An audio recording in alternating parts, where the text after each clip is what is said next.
নিশ্চয় যারা ঈমান এনেছে ও সৎ কর্ম করেছে আর নিজেদের প্রতিপালকের কাছে বিনত হয়েছে তারাই হবে জান্নাতবাসী, সেখানেই তারা চিরকাল থাকবে।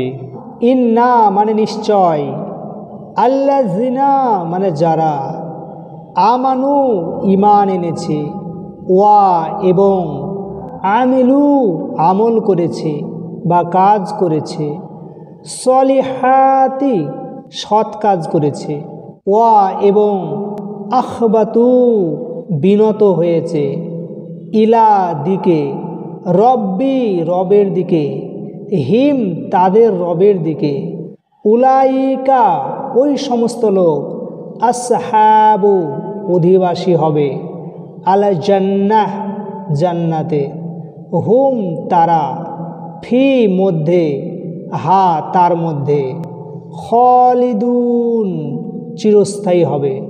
बेशक जिन लोगों ने ईमान कबूल किया और अच्छे अच्छे काम किए और अपने परवरदिगार के सामने अजीज से झुके, यही लोग जन्नती है कि ये बेहेश्त में हमेशा रहेंगे।